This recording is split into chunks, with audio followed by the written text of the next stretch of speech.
Bueno, buen día, gracias. Gracias por la invitación. Un poco el propósito de esta charla, como apertura, era tratar de sensibilizar alrededor de estas tres inteligencias, de cómo juegan entre sí y cómo podemos efectivamente como humanos llevarlas de la mano y no al revés, ¿no? Y empieza con esta historia, no sé quién se vio afectado, quizá algunos aquí en la sala, pero noviembre del 2022, Mendoza, ¿sí? Helada tardía, destrozó prácticamente el 80 a 100% de los cultivos de las vides ya prácticamente brotadas, en proceso avanzado, haciendo un desastre en los productores al sur, desde la región del Valle de Uco hacia abajo.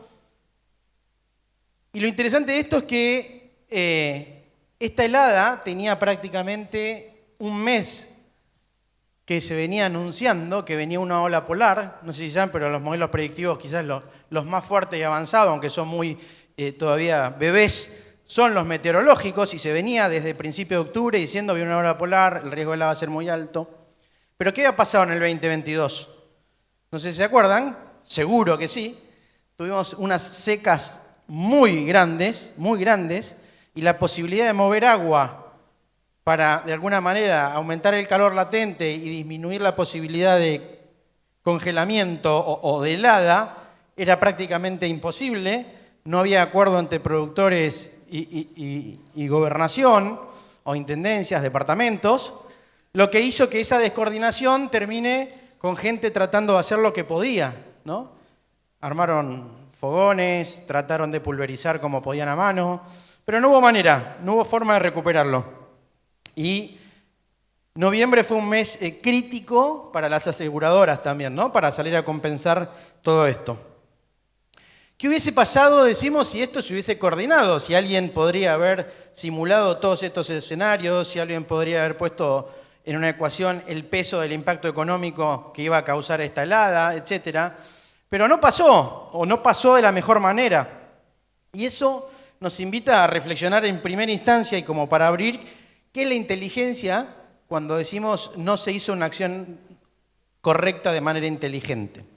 Entonces, trato de introducir tres definiciones, no quiero tapar, ¿sí? me muevo si se puede leer, pero la primera que aparece, o sea, la concepción general de inteligencia es algo más mecánico, ¿no? Lo que se plantea es decir, percibir, comprender, actuar. La humana ya tiene otra dimensión, tiene que ver con intencionalidad, tiene que ver con voluntad, tiene que ver con juicio moral, tiene que ver con alcanzar plenitud, tiene que ver con la rebeldía, el para qué, ¿no? Hacia adelante, ¿para qué voy a hacer aquello? Tiene que ver con la curiosidad, el por qué, hacia atrás, la búsqueda de causalidad, ¿no? Entonces vemos que esa inteligencia humana se para en un lugar mucho más amplio y alto.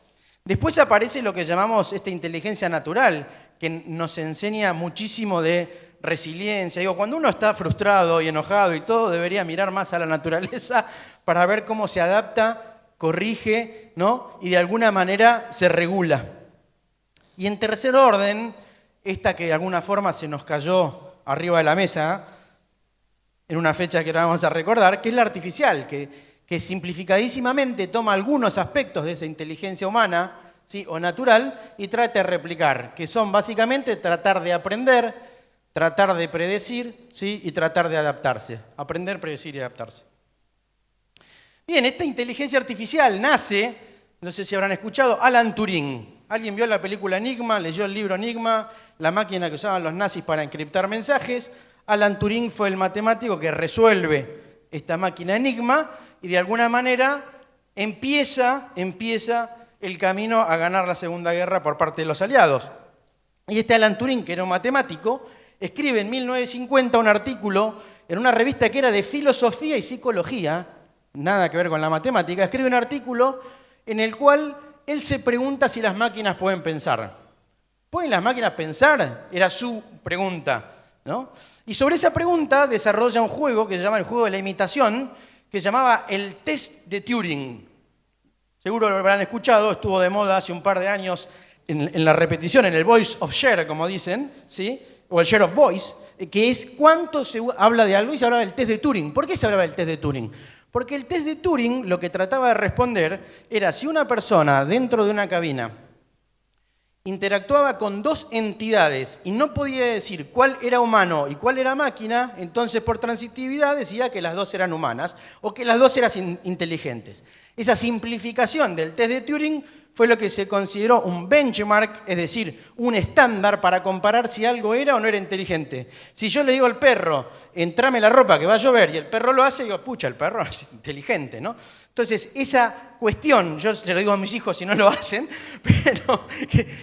pero realmente es lo que marcaba la respuesta de inteligente o no según el test de Turing. Esto fue en 1950, ¿no?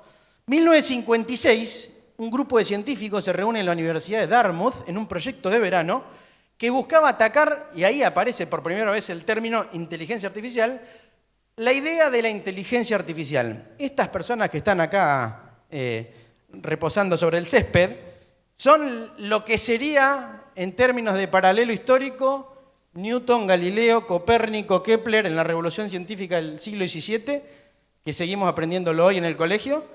Estos personajes que están acá, Shannon, Minsky, todos ellos que están ahí, fueron los que hoy hicieron posible que hoy tengamos esta IA, ¿sí?, de alguna manera que tenemos.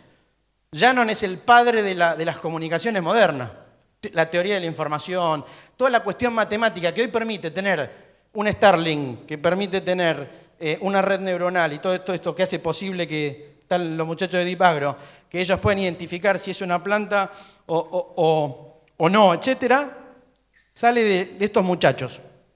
Y lo que dicen en su definición básica, ¿sí?, es que básicamente es un sistema que puede realizar tareas que típicamente requeriría de la acción humana, ¿no? O una tarea que la debería hacer un humano. Ahí nace esa definición. ¿Y cómo llegamos a hoy? Bueno, y hoy llegamos que prácticamente a todo le ponen IA al lado, ¿no? Esto es, en realidad era un calendario que tenía una alerta y me lo venden. Bien vendido, cualquier cosa parece inteligente, digo yo. Bien vendido, cualquier cosa parece inteligente. Entonces, el mundo que venía tradicional del software, etcétera, que usaba programaciones clásicas, es decir, si pasa esto, ocurre aquello, ¿sí?, basado en lógica, entrada-salida, se ve alterado por estos algoritmos de IA que de alguna forma aprenden, predicen y se adaptan. ¿Y cómo lo hacen? Bueno, mencionaban recién, con datos, ¿no? Con datos y con grandes volúmenes de datos. ¿Quién se acuerda del episodio de la izquierda? Deep Blue versus Garry Kasparov. ¿Se acuerdan? ¿Nadie? Yo recuerdo que fue tapa de los diarios, no sé por qué me movilizó tanto, tenía 19 años, y 19 años después ocurre eso, algo va a pasar en el 2035, me imagino, si cada 19 años en mi vida pasa esto. Pero Deep Blue y Garry Kasparov, la noticia era, una computadora desarrollada por IBM le gana al 6 veces campeón mundial de ajedrez, en algo que considerábamos que era una virtud y un dominio puramente humano, que de alguna manera no iba a ser posible.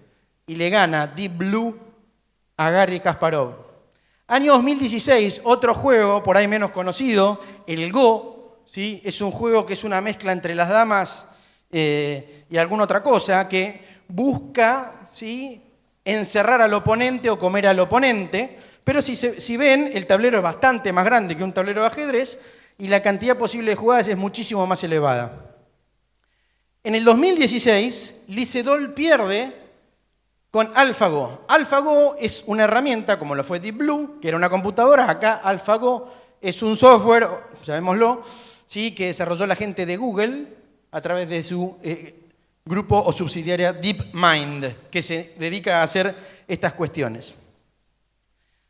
De IA, ¿no? Perdón. Entonces, para comparar, ¿qué es el ajedrez en términos lineales y matemáticos? Un tablero de 8x8, 64 casillas, contra uno 19x19, o sea, ya las dimensiones son muy distintas. Pero miren esto, cantidad de partidas posibles. Cantidad de partidas posibles. Acá abajo, 10 a la 120, aparece nuestro amigo Shannon, el de teoría de la información, cantidad de partidas posibles, 10 a la 360 en Go. ¿Saben cuántos átomos hay en el universo? 10 a la 80. Entonces, digo, esto no iba a ser algo que yo iba a tener un machete con las posibles jugadas y con las posibles jugadas le iba a ganar. Y tuvo, de alguna forma, algún tipo de ayuda para que esto sea posible. ¿Cómo funcionó esa ayuda? Bueno, Básicamente, lo primero que vamos a ver es si esto tenía o no inteligencia artificial, esta Deep Blue, y si tenía o no inteligencia artificial AlphaGo. Deep Blue, 1997, ¿aprendió por sí mismo? No, no aprendió por sí mismo. Había ingenieros, grandes maestros, gente que de alguna manera le dio un set de jugadas clave, le dio un set de partidas, o sea, de arranques clave, es decir, si mueve este peón, si mueve este caballo en la primera jugada, la propagación en el tiempo y posibilidad de ganar es esta, entonces tenés que darle este tipo de lucha. Entonces, fue instruido, por tanto no aprendió. Predice, ¿no? Aprender, predecir, adaptarse. ¿Predice jugadas? Sí, sí, yo tengo la lista de posibles jugadas o de probabilidad de posibles jugadas que si parten de A llegan a B para ganar, entonces predecía. Y por último, ¿se adapta? No. Porque la forma, dijimos, de arrancar era en función de cuál era mi condición inicial, cuál es mi condición siguiente. Eso se llama determinismo, ¿no? O determinista. En el caso de AlphaGo, a diferencia del ajedrez, nadie le definió ninguna jugada. ¿Qué hicieron? Le dieron las condiciones de contorno. ¿Qué son las condiciones de contorno? La regla del juego. Y le dijeron, jugá contra vos mismo, aprendé, esto es ganar, esto es perder, hacé todas las jugadas que quieras, que fueron cientos de millones de jugadas, y aprendé. ¿Y qué hizo? Entonces aprendió, entendió que en el aprendizaje cuál era, digo, si yo tengo el diagnóstico puedo predecir qué va a pasar, por tanto, con diagnóstico y aprendizaje podía predecir, y por último se adaptaba, es decir, cuando cambiaba una jugada, recorría de nuevo su aprendizaje, recorría de nuevo su predicción. Entonces, en estas dos, hombre-máquina, hubo uno que era determinista, no inteligente, llamémoslo, y otro que era no determinista e inteligente. Bien, hasta ese momento, la gente que se dedicaba a programar estas máquinas eran estos expertos en IA, que eran de alguna forma personas recluidas de la sociedad, ¿sí? O con poco roce social, y estaban inmiscuidos en un mundo de código, ¿sí? Y entendimiento profundo de las matemáticas y la lógica subyacente. Pero no era, digo, hasta, vamos a poner ahora la fecha, no era algo que mucha gente se animaba a hablar. Salvo decía, no, esto usa inteligencia artificial, pero hasta ahí llegábamos. Ahora, ¿qué pasó en noviembre del 2022? Aparte de la helada de Mendoza. En noviembre del 2022 hubo un hito que fue la aparición de ChatGPT, ¿no? OpenAI lanza un chat que interactúa con la gente, responde de manera amable, se entrenó con conocimiento que estaba en toda la red y de ahí empieza a cambiar el escenario de lo que conocíamos como IA y aparece un indicador que un amigo lo definió como el índice asado. ¿Qué es el índice asado? Mide la cantidad de temas que se discuten en un asado. ¿Cuánto hay de política? ¿Cuánto hay de fútbol? ¿Cuánto hay de un cónclave papal? ¿Cuánto hay de inflación? Y apareció de repente en el índice asado la IA, ¿no? Un día alguien dijo, yo uso la IA en un asado, y a partir de ese día todos empezamos a hablar de IA en el asado.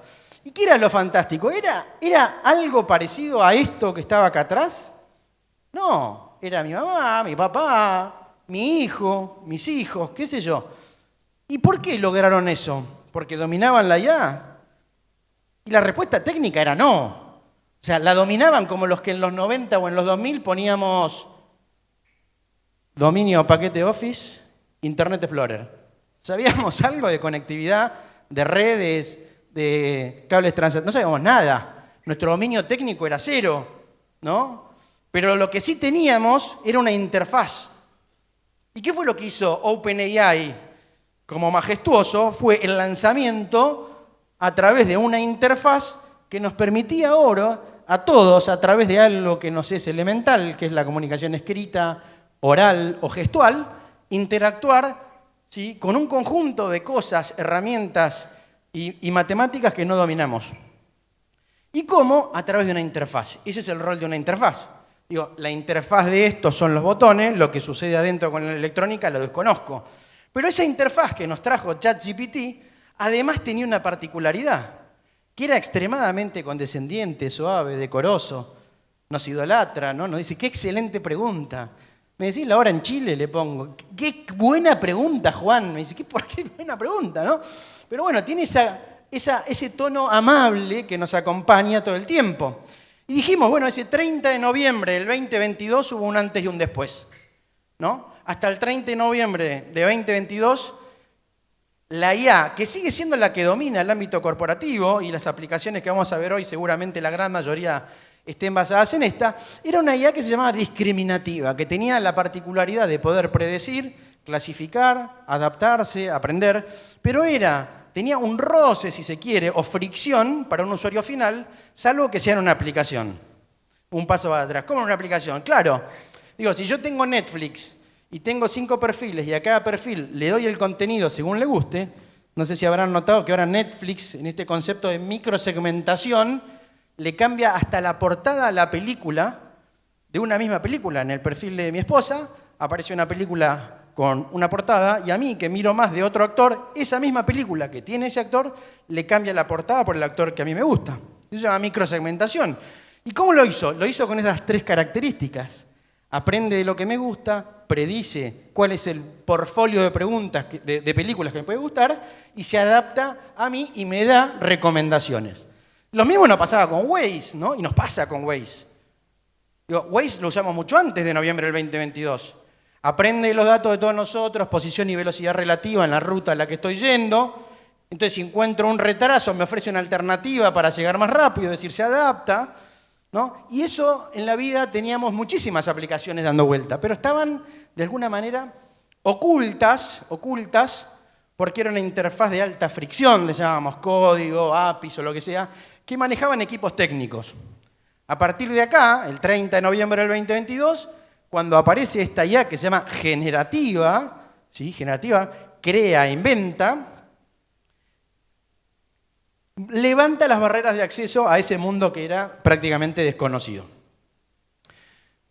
Ahora, si yo miro la penetración de las distintas cuestiones resonantes en el ámbito tecnológico, veo que lo que logró ChatGPT en 2 meses le costó 9, 10 años a Netflix hacerlo, en términos de cantidad de usuarios activos.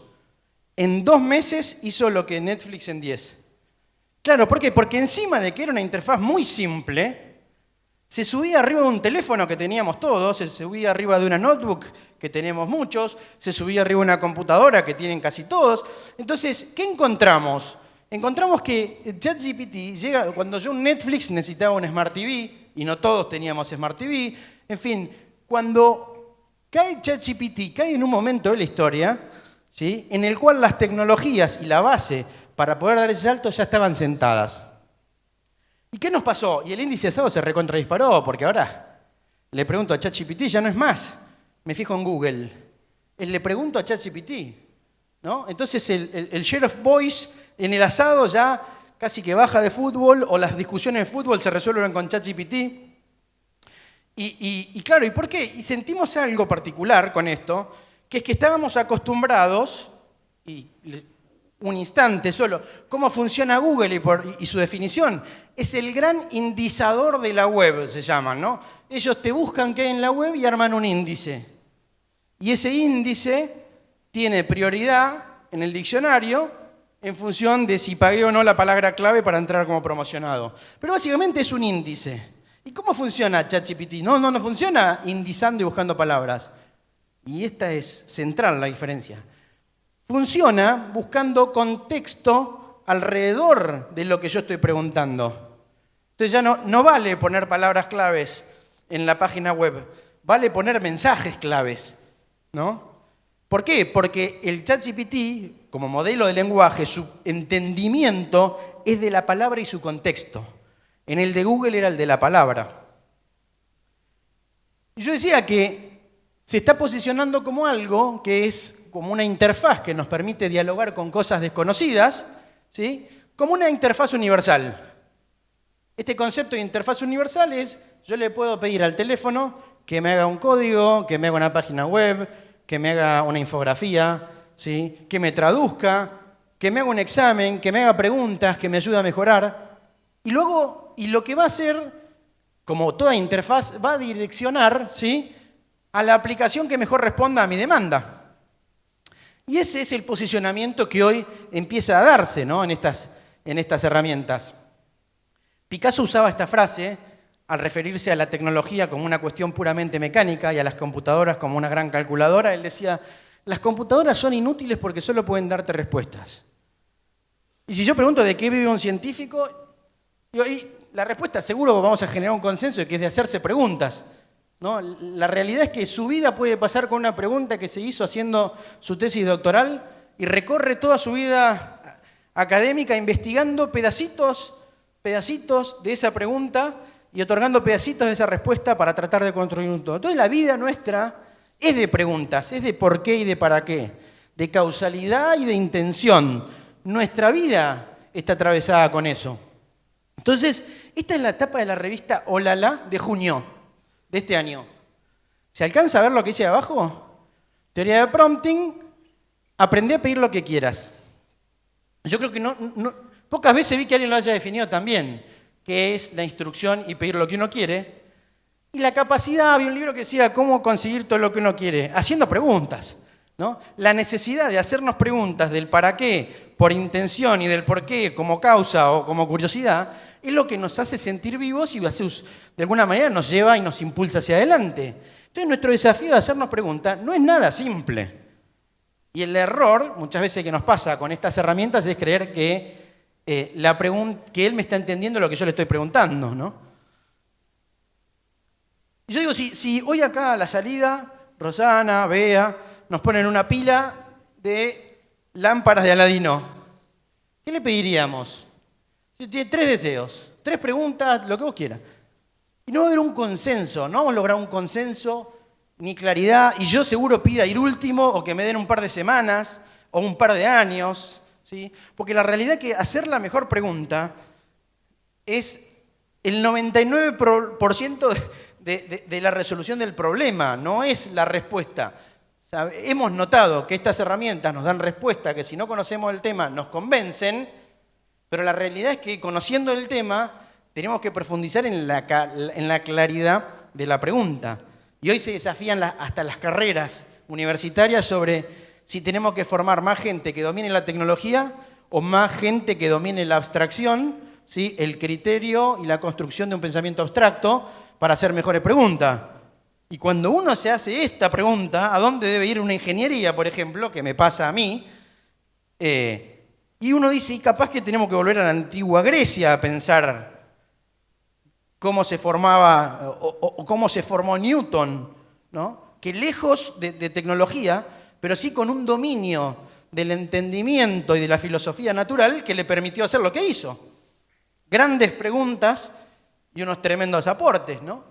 Decía Sun Tzu que si las instrucciones no son claras, la falta del general. Y acá en el teclado el general somos nosotros, el que entrega un reporte hecho con IA, el que toma una decisión hecha con IA. Si no somos claros, si lo que hacemos no es consciente en un claro entendimiento del contexto de la pregunta, no nos quejemos de que se nos mueran los soldados, ¿no?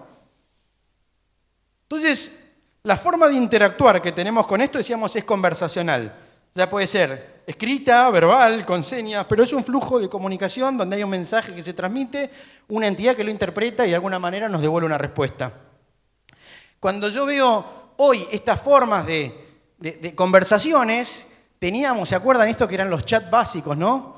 En algunas entidades, no vamos a decir cuáles, pero uno decía, hola, ¿quieres chatear con Pirulito? Sí, ¿qué tal? Disculpa, no entiendo tu pregunta. Y empezaba a subir la temperatura. Bueno, le pongo el DNI, ¿no? Le pongo el DNI, 26, disculpa, no entiendo tu pregunta. Claro, esto era un árbol de decisión, ni más ni menos que el menú del teléfono. Si quiere su saldo, presione 1, si quiere el saldo de la tarjeta, presione 2. Era un menú de teléfono que tenía una palabra clave con la que arrancaba y desplegaba el menú. Después, con la aparición de esto que llamamos los ChatGPT, en términos generales, pero los modelos a donde están apoyados se llaman LLM, modelos largos o grandes de lenguaje, que dieron esta fluidez, este tono cálido, amable, etcétera, al responder, pero como generan y crean, tienen una particularidad, que es que al creativo, muchas veces cuando estamos con creativo, yo soy un ingeniero más creativo que analítico. aunque me considero analítico, soy mucho más creativo. Digo, ¿qué nos pasa a los creativos? Que para crear uno tiene que diverger, y para diverger uno tiene que explorar un lugar donde probablemente la cosa no pueda ocurrir. Llamémoslo fantasía, ¿sí? Como estos modelos son generativos, tienen por definición entre un 20 y un 30% de creatividad. Después eso evoluciona, habrán escuchado el término, el modelo alucina, ¿no? Alucinaciones, pero ocurre porque en su capacidad de crear y de generar, esa dimensión es innata, ¿no? Entonces, ¿cómo hago para restringirlo? Bueno, le empiezo a poner condiciones, le digo no busques allá, no puedes inventar nada que no esté en este documento, etcétera, etcétera, etcétera, y de alguna manera lo encorseto, lo inhibo.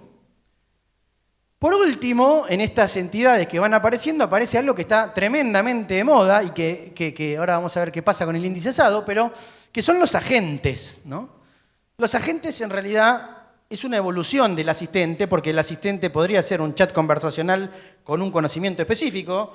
Un fabricante de maquinaria podría cargar todos los manuales en un asistente y decirle a sus clientes o empleados, chatea con mi máquina, ¿no? Y en realidad chateas con los manuales de la máquina y te da respuestas fluidas y todas muy bárbaras. Claro, un agente en realidad es algo un poco evolucionado, es algo que asume un rol específico, tiene objetivos predefinidos, opera autónomamente, es decir, tiene una evolución. En el otro es un principio de acción-reacción, yo le pregunto y me devuelve. Acá yo le doy un objetivo y me pongo a tomar mate y espero que venga con la presa que le pedí, ¿no? Con el premio. Y en última línea aparece algo que se está escuchando, y lo habrán visto, se ve más en un TikTok y en Instagram que en revistas, pero aparece mucho, que es la IA agéntica. No sé si la escucharon, pero es la que de alguna manera, o la web agéntica, de alguna manera estos agentes empiezan a comunicarse entre sí para conseguir en conjunto, ¿sí?, resultados. Claro, ahí viene el agente, la IA, la inteligencia general, la superinteligencia, el índice asado se nos recontradispara, ¿sí? Se dispara tanto, que genera un nivel de excitación por sobre la necesidad que da lugar a que aparezcan lo que yo llamo los vendedores de tónicos. No, el vendedor de tónico del lejano oeste, ¿se acuerdan de las películas? Venían y nos traían las píldoras mágicas, los tónicos mágicos. En Estados Unidos le dicen el aceite de víbora, ¿no? Pero que nos traen promesas que cuando nos damos cuenta, esas promesas, ¡pumba!, ¿no? Se las están pegando en una cantidad importante. MIT sacó hace un mes y medio un reporte que dice, ojo, con la IA generativa de los pilotos que estamos observando, vienen fracasando el 95%. Pero no fue el MIT porque empezaron a pegar el MIT. No, pero ustedes 200 casos, nada más. En realidad venían desde el año pasado diciendo, atenti, que no caigamos en la tentación de la sobreconfianza de que estamos jugando con un chat y eso nos es suficiente para decir que podemos implementar IA en una compañía, en un proceso o en una empresa. Claro, y eso es cierto porque cuando nos dábamos vuelta para ver cómo poníamos la IA y encontramos nuestra empresa, nuestros procesos, ¿sí? Cada post-it es la persona que no se puede ir de vacaciones en la época del año porque depende de él que apriete el botón, que pague a proveedores, que pague los sueldos. Entonces nos encontramos con un problema tremendo que era ¿a dónde iba a poner a esa IA? ¿No? Pero hay un 5% que le va bien. Es más, hay un 20% que le va bien. ¿Y qué hacen? Y van de menos a más. Y van de donde efectivamente hay un retorno. Y salen de la lógica, no sé si habrán escuchado, para el 2026 queremos 5 proyectos de IA. Pucha, digo, decime que para el 2026 querés generar más empleo, más riqueza, que querés que te vaya mejor el laburo. Digo, no pongamos a la tecnología por delante del propósito. Me gusta ver a la IA generativa como un pasante brillante, ¿no? Las características de un pasante brillante son las de un pasante brillante. No deja de ser pasante y no deja de ser brillante. Pero la claridad en la instrucción, si yo pongo al pasante brillante acá, lo primero que va a hacer es que va a llevar puestos todos los alambres, va a salir con los procesos cruzados. Ahora, si yo al pasante le digo, mira, tu rol va a estar en este post-it, desarrollame el proceso que corresponde, seguramente nos vaya bárbaro, que es lo que sucede con ese 5%. Y hay un modelo de funcionamiento que se llama el modelo de los tachos de basura, que es que no resolvemos con lo que necesitamos, sino con lo que tenemos a mano. ¿Qué tengo acá dentro del tacho? Tengo 3 kilos de alambre, una bolsita. Bueno, hagámoslo con eso. Un jefe mío decía, nunca hay tiempo ni dinero para hacer las cosas bien en la primera, pero siempre encontramos la manera de conseguir tiempo y dinero para hacerla mal 2 veces, ¿no? Porque tengo que arreglar lo que no pude hacer en la primera, porque... Y cuando hablamos de este tiempo, ¿no? Digo, esto que llega, que nos irrumpe con una simpleza bárbara como la es de un chat condescendiente, digo, no fue que cuando cayó el meteorito los mamíferos y los ecosistemas se adaptaron de inmediato. Tardaron 70 millones de años para que los mamíferos tomen dominancia y los ecosistemas se adapten, ¿no? Eso no fue inmediato y lo mismo nos pasa con la adopción de tecnología. Y esta inteligencia, ya metiéndonos en la naturaleza y en la mirada de resiliencia, la inteligencia no es que implique conciencia, como si hablábamos del propósito, del para qué y del por qué, sino que implica esa capacidad que tienen los sistemas biológicos de adaptarse, de ser resilientes, de recuperarse de perturbaciones propias o de terceros, ¿no? Ahora vamos a ver, autoorganizarse, generar soluciones emergentes. Che, vemos que esto ahora se adaptó a un clima que nunca lo había hecho, o a una condición de siembra que no existía, o puedo sembrarlo a 4.000 metros de altura cuando antes era inviable, ¿no? Algo pasó. Y eso hace que la vida se sostenga, ¿sí? Adaptarse, recuperarse, autoorganizarse, optimizar procesos, ¿no? Una planta no va a tomar de más, salvo que yo la inunde y la sumerja, pero va a tomar lo que le hace falta. Y acá tenemos algunos ejemplos que puse de adaptación y de resiliencia. Este es el Monte Santa Elena, que hizo erupción en el 80. Esto que está acá voló tremendamente. Todo un costado se hizo un agujero enorme. Allá quizás se ve mejor.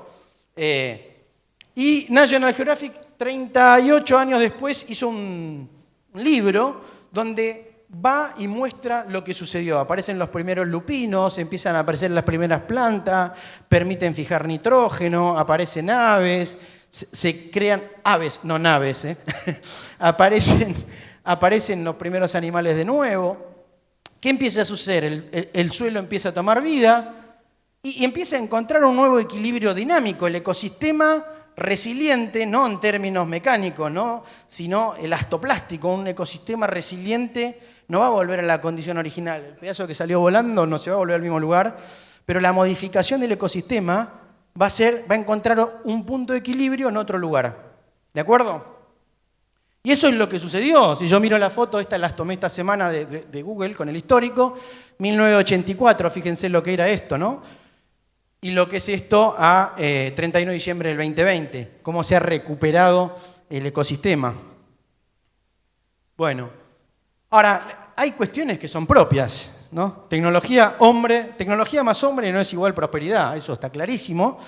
Esto es en el atolón de Bikini, en las Islas Marshall, hicieron entre el 46 y el 58 67 pruebas de explosiones termonucleares, ya sea bombas nucleares, o sea, uranio y plutonio, o bombas termonucleares, la de fisión.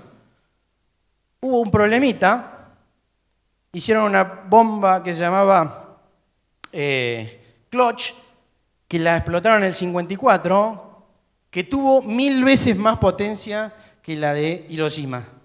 Lo que terminó haciendo que la isla, todas las islas de por alrededor desaparezcan. Algunas islas se borraron, la gente, por supuesto, la que quedó viva hubo que evacuarla, hoy sigue siendo inhabitable, pero después de 50, 60 años, el ecosistema empezó a tomar vida de nuevo. Todavía sigue siendo inhabitable, pero ya hay una fauna y una vida que es biológica, ¿no? Marina, muy activa.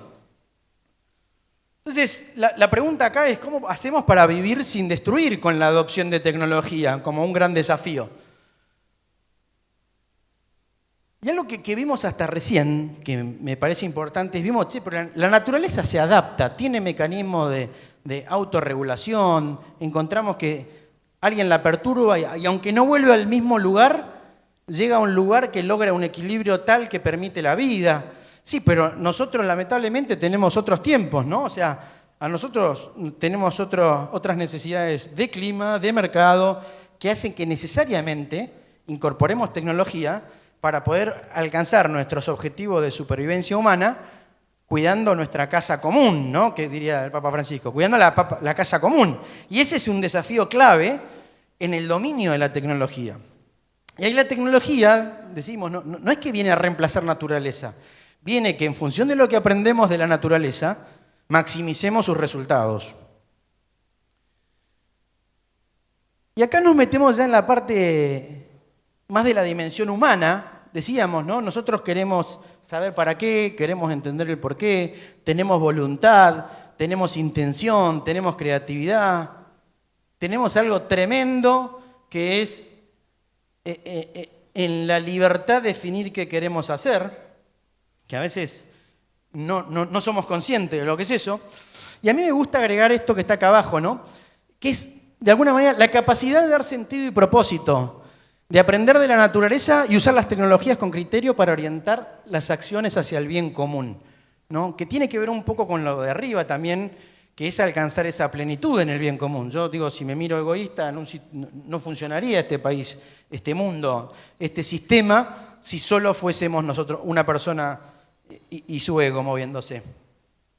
Y acá viene algo que es clave, ¿no? Si yo miro, ahora que estamos viendo a Colapinto seguido, pero si yo miro la necesidad de transformarse, el concepto de transformación digital, ¿no? La primera palabra siempre decimos es transformación.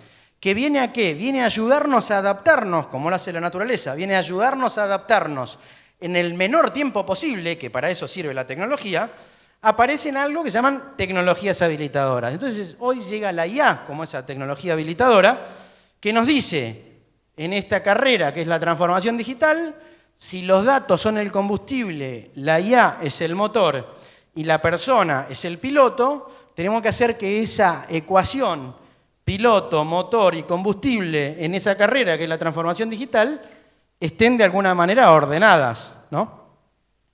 Ordenadas y bien priorizadas. Y ahí viene la pregunta, ¿para qué voy a usar yo la tecnología? ¿Voy a un modelo de eficiencia donde trato de deshacerme de la mayor cantidad de recursos, ¿sí? Para conseguir el mismo resultado? ¿Voy a un modelo de productividad y no lo tapo? Donde digo, no, me quedo con los recursos que tengo, pero voy a buscar mayores resultados. ¿O me voy a un modelo de competitividad, que es voy a crear y sostener valor, ¿no? Acá viene una pregunta que digo que es inmensamente humana. Digo, si el recurso es tiempo el que nos libera, la tecnología, la IA o lo que fuera, ¿qué hacemos como humanos con ese tiempo? ¿Buscamos hacer las cosas mejor para ir hacia allá? ¿Buscamos quedarnos quietos? Entonces, la discusión de qué hacer con el tiempo es un privilegio humano, no es un privilegio de un algoritmo que vamos a incorporar. Y depende de nosotros esa pregunta y depende de nosotros cómo impacta en nuestra empresa. Entonces, hablamos de la eficiencia como uso de recursos, de la productividad como conseguir más con esos recursos, ¿sí? No me quiero detener para llegar con el tiempo. Y la competitividad como decir, bueno, a partir de todas estas buenas prácticas que logré, de la incorporación, de la eficiencia en recursos, puedo alcanzar nuevos mercados, puedo generar nuevos productos, puedo agregar más valor del que agrego, ¿no? Y eso me permite a mí generar plusvalía, llamémosla.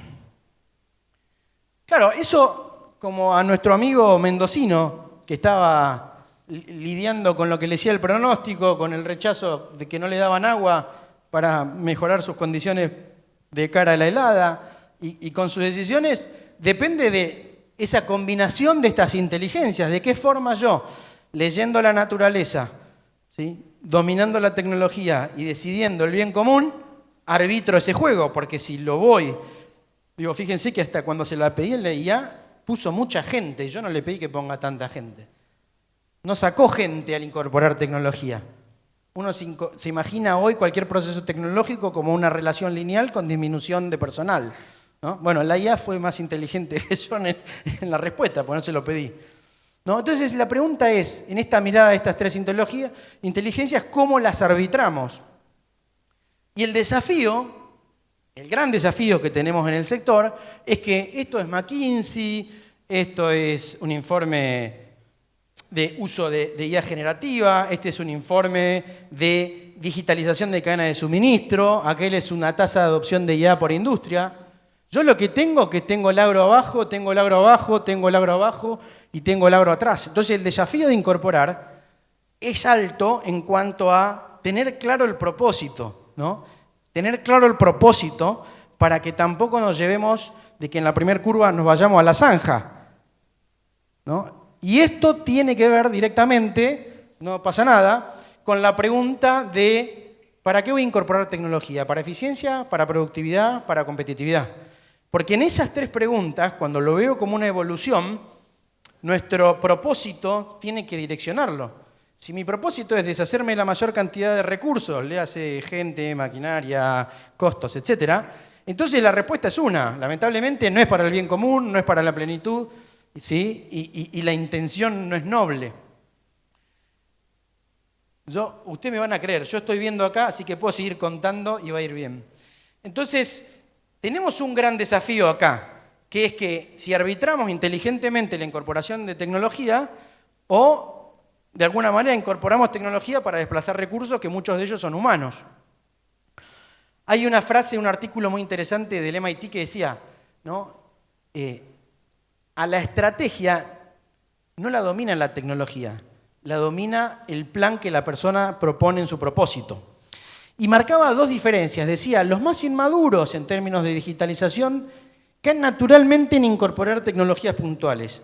Y los más maduros caen naturalmente en querer transformar su modelo de negocio. Vamos a hacer las cosas, ¿no? Los hacedores, los que quieren cambiar el mundo, se van del otro lado. ¿Por qué? Porque hay una cuestión básica. Cuando yo defino un propósito, ¿sí? El cómo es el vehículo que llega posterior. Pero lo que sucede al inicio, cuando yo defino el propósito y el momento en que ejecuto la acción, pudo haber cambiado 2 o 3 veces la tecnología. Entonces, la tecnología está en segundo orden de cara al propósito que yo persigo. ¿Se entiende? Entonces, es clave tener claro el propósito y el objetivo y no caer en esto que yo a veces digo, el esnobismo tecnológico. ¿Tengo claro para qué lo voy a hacer? ¿Tengo claro cómo vuelve la inversión? ¿Tengo claro cómo no impacta o impacta? Digo, esa mirada es fundamental en estos roles de liderazgo al momento de incorporar tecnología. Y esto, no se asusten, no es matemática, es álgebra de primer año, es un juego simbólico nomás, que le puse el axioma de JP que dice que para todo querer y para todo necesitar en el mundo real, lo que quiero menos lo que necesito siempre es distinto de cero. Lo que quiero es distinto a lo que necesito, por definición axiomática, no necesita probarse. Va de elegir un coche, ¿sí? O elegir movilidad. Va desde si quiero la máquina autónoma para cortar el césped o si pongo 3 ovejitas, ¿no? La necesidad y el querer. Y en un proceso de transformación digital se exacerba esto, porque típicamente los procesos de transformación digital nacen porque alguien viajó, vio una tecnología, no sé qué, y cuando se da vuelta se encuentra con el enmarañamiento de procesos, ¿no? Y dice, ¿y acá dónde meto esto? Y me pasó en un curso de robotización para pymes que alguien me dijo, a mí ese robot no me funcionó. La respuesta fue, usted no necesitaba un robot. Usted compró un robot porque usted quería un robot, porque a usted le vendieron un robot. Usted no necesitaba un robot, usted tenía que cambiar un proceso. Entonces, este desafío del querer y el necesitar es algo que nos puede llevar a un escenario a veces malo para el negocio, malo para la naturaleza y malo para la sociedad. Y es un equilibrio, yo siempre digo, hay que poner un escéptico al lado al momento de tomar decisiones, ¿no? Que nos desafíe de manera escéptica en esos impactos. Cuando hablábamos de sostenibilidad, decíamos el triple impacto de ambiente, economía y sociedad. Bueno, acá estamos en la misma, ¿no? Nuestro desafío en términos de sostenibilidad sigue siendo el mismo.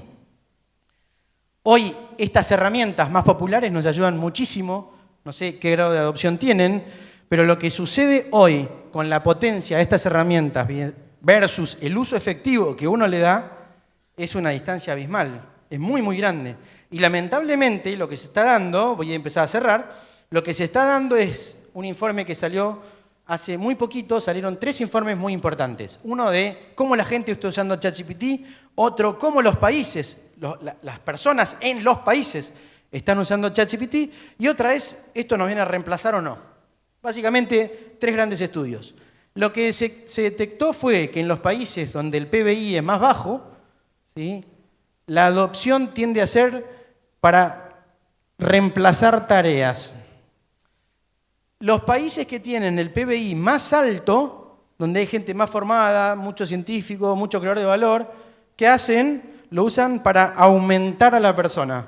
¿Qué sucede con las posiciones de trabajo y los sueldos? En estos países aumentan posiciones de trabajo y sueldo.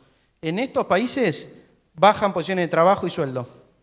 O sea, nuestro desafío de usar esto para aumentarnos, ¿sí?, es clave de cara a no perder esta carrera.